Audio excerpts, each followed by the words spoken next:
Are you incapable of love because you have children with more than one man? Watch this video. How many kids you got? I got 3. You got 3? Yep. How many baby daddies? I have 3. You got 3 baby daddies. Yes. Okay. How many kids you have? I have 2. How many baby daddies? 2. 2? Okay. So you didn't think after the first one that you wanted to marry the next one? No. No? How many kids your you have? preference. I have 3. You have 25, 3? 18, and 12. Okay. How many baby daddies? 2. 2. Okay. But I just want you to understand, when it comes to a man of top tier, we give you a few from one man. If you have multiple from a different man, that disqualifies you. He said nothing wrong. Like, it devalues the woman when you go through multiple men and have multiple baby daddies. We don't want to deal with that. If you got 3 kids and 3 baby daddies, it's like, damn, your decision-making skills are horrible. Before I even get into this, I'm going to take a deep breath in through the nostrils, out through the mouth. Let's get into it. I am Tamoa Danielle, and I want to know what in this video would make a woman disqualify for a top tier man. What is it that is devaluing her as a woman because she has children with multiple men? She has children with more than one man. I don't understand how her value as a woman equates to who is the father of her children. So the first thing I want to start with is, what is a top tier man? As far as I'm concerned, a top tier man is a man that supports you, is a man that loves you, is a man that thinks on a higher level. Look, this cannot be about money, because I know many millionaires, many wealthy men that have had multiple marriages, have multiple children, have multiple relationships, have multiple children. So why is it that the woman is supposed to be looked at a different way? Why she should feel shame about having children with multiple men, but a man can have a child in every zip code in the United States? Look, I want to give a shout out to all the men, the single fathers, the dads that support, love, care for their children financially, emotionally, and all of the ways.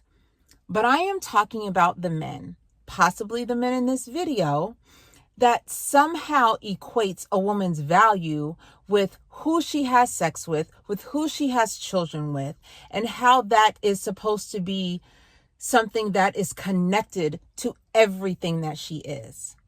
False. Absolutely false. A top tier man is someone who knows his value, who is a creator, who knows his worth, who knows the levels that he needs to climb, who needs a woman that supports him. Is it possible that these men may have some historical trauma? Maybe, they grew up in a household where they had siblings who had different fathers. I'm not sure, but either way, guess what? Go get some therapy, because really what you're doing is not helping the relationship between men and women. And if that is your standard, oh my gosh, by all means, please go date your standard. I have a standard. We all should have standards when we're dating. Go get the woman that you want, the one that doesn't have any kids or have multiple baby daddies or whatever the case is. Please go get her. But by no means do you have the right to shame a woman because of her past, because of whatever it is that she's dealing with. There is some misconception and a double standard when it comes to women and their children. So let's just talk about Nick Cannon. Nick Cannon has what, and I may be wrong, so don't come after me, but I believe he has 12 kids by maybe 6 or 7 different women. It seems like, yes, while, we do joke about it, and while he even jokes, and talks about himself, but I don't ever remember hearing from anyone that he is devalued as a man and disqualified from being with a woman that is top tier because he has multiple baby mamas. I don't remember hearing that. And he has way more money than I think these 2 gentlemen in this video. So what's the issue? how about we talk about what these women that you're speaking about have been through? Do we ever think that maybe they've dealt with having low self-esteem, having historically a history of trauma? Are we talking about women that may have been sexually abused, that have been mentally abused, that have been physically abused, maybe have a history of molestation? If we're going to go there, I'm just going to go there. Because unhealed trauma leaves unhealed wounds, which leaves an unhealed heart.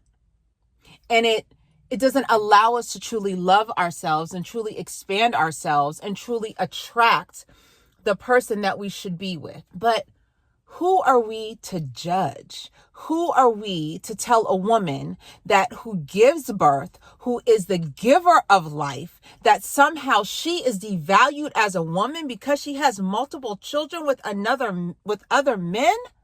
Like, are you kidding me? When is enough enough?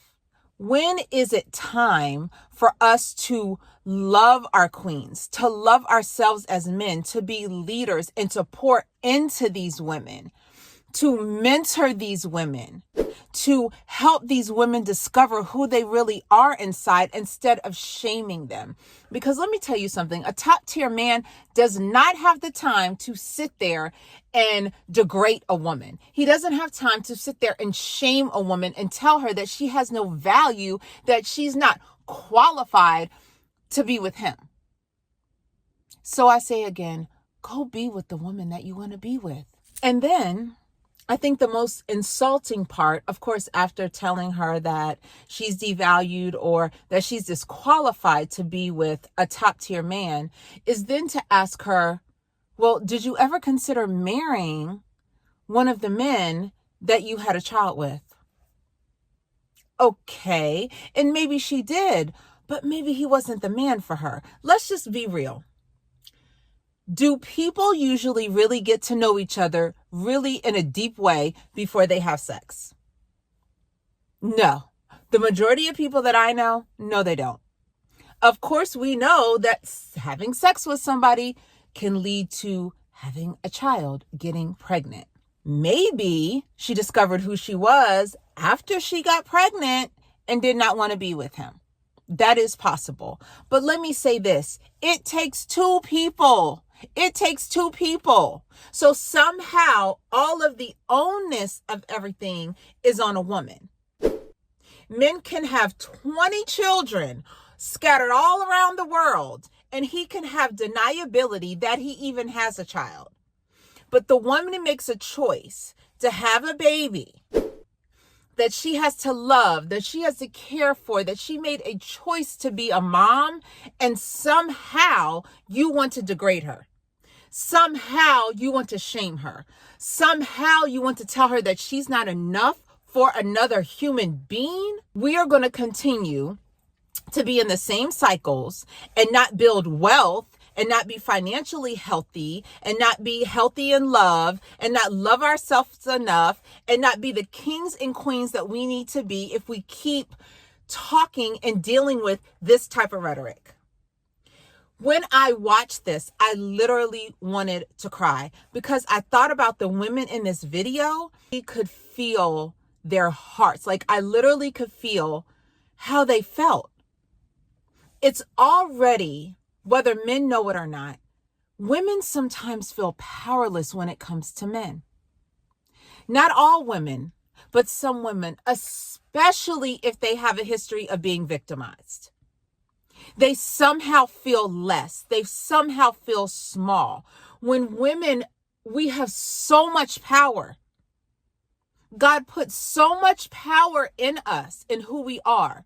But somehow society, somehow all of the lies and all of these things about women that people wanted to create in society makes us feel damaged, makes us feel wrong, makes us feel disqualified, makes us feel devalued as women. I don't understand. And honestly, I'm not getting on these kings because wherever they got this from, God bless them. I really hope they get help. And I really hope they heal whatever it is that's in them that makes them feel like they have to say these things to women.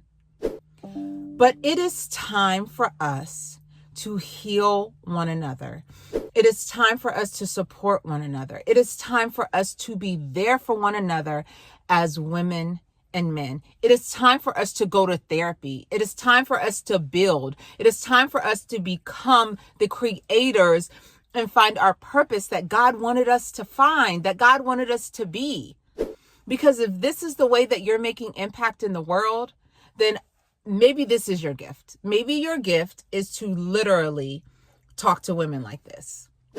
Your gift is to disparage women that give life to other humans, that work tirelessly, that are mothers, that are daughters, that are sisters, that do all of these wonderful things. Maybe it is your place to make them feel shame. We have to redirect our mindset. We have to understand that if we continue down this road, we won't even have any children because we won't even want to be with each other. We won't even have any legacies. We won't have vision anymore because we'll be so worried about hurting one another, comparing one another, disparaging one another. We won't even have any future to move forward into. What disqualifies a woman? Because I don't really hear about what disqualifies a man. Is it possible that society elevates women when it's convenient and tears us down when it isn't? Men want sex from women, but they don't want women to have sex. Tell me how. Because you and I both know that when a woman has sex, there's a possibility that she's going to get pregnant. Like, that's a fact. But somehow she gets pregnant and then she's disqualified and disvalued. I don't understand how that works. I don't really get that. And then she's supposed to marry the man that she has had a child with because that's going to save her. Because what? Even some man that doesn't really respect her or care about her or truly know her worth or value. I'm not saying that it's okay, right, to enter in any relationship, sexual relationship or not. A man should have standards and a woman should have standards. But things happen. We are human beings. We are creators. So get off of it because none of us are perfect. All of us go through something. Everybody has dealt with trauma. Everybody has a past. Everybody has wounds that they need to heal. How about you start pouring some life and help into these women that you feel like are disqualified or devalued instead of making them feel shameful for being the givers of life? The truth is, our relationships between women and men, we have somehow hit a discourse, and I pray that we can walk back from it. Our societal norms have been so screwed and stripped and moved and changed and just completely manipulated. Look at social media. I see men literally pick a woman or choose a woman because of how big her behind is. But that same woman is now disqualified because she has 2 fathers for her 2 kids. That same woman that you wanted to get with, that same woman that you thought was banging and great and beautiful, now she's disvalued. Now she's disqualified. And while I know that not all men think like this, I do think that there is something in the back of some men's minds, because somehow a woman is supposed to stay pure, and somehow she's not pure anymore if she doesn't meet that standard that disqualifies her. It is time for us to heal. It is time for us to have a higher level of thinking as human beings. It is time for us to stop tearing each other down, building bad self-esteem, continuing the sickness cycle of disrespect when it comes to women, of disrespect, frankly, when it comes to yourselves. Because the way I see it, If you don't love yourself and you don't think you're worthy, then it's easy for you to say that to somebody else. The same things that you see as disparaging in another person is somehow the same thing that you see in yourself, but you're just not willing to admit it. And it seems a lot easier for you to say it to a woman and make her feel less than. So like I said, go get some therapy. I know you guys aren't used to me seeing me and talking in this light, but I really feel like this is important because when we think about financial therapy, right? And when we think about disparages in terms of our relationships and our mindset around money, all of this still ties together. It really, really does. Because if you think about a woman, a single mom that may have children by different men, and say she's not even getting child support for her children, she's working different jobs, what is the mindset that she's building for herself? And then most importantly, what is the mindset that her children are getting when it comes to money, when it comes to building wealth, when it comes to understanding how finances work, how relationships work? It is time for us to heal and find a different way and a different language and a different way to communicate with one another, because this is not it. I did not find that video funny. I did not find it like it was a game. It was absolutely hurtful. It really, really was.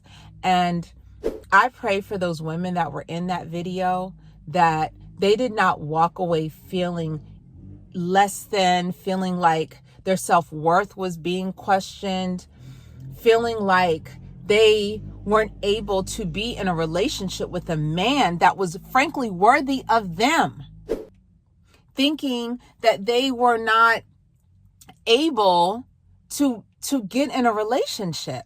I honestly think it is like, it's like being on the market waiting for some man to walk up and pick you. Because what? Because of really how you look. Because frankly, before the woman even opens her mouth, you're looking at her body, you're looking at her face, you're looking at all these things. You don't even know anything about her. And the first thing you ask her is how many children she has and how many men she has children with. Like, we have lost something. We have lost love. We have lost love and self-respect for ourselves as a whole. I really hope that this video sheds a light on making a switch and making a change when it comes to how we love and how we look at each other as women and men. Because our children are watching us. Our children are watching what we're doing, how we speak to each other, how we see each other, and then frankly, how they see themselves. So, my name is Tamoa Danielle. You are your greatest value. You are your greatest asset. Take care.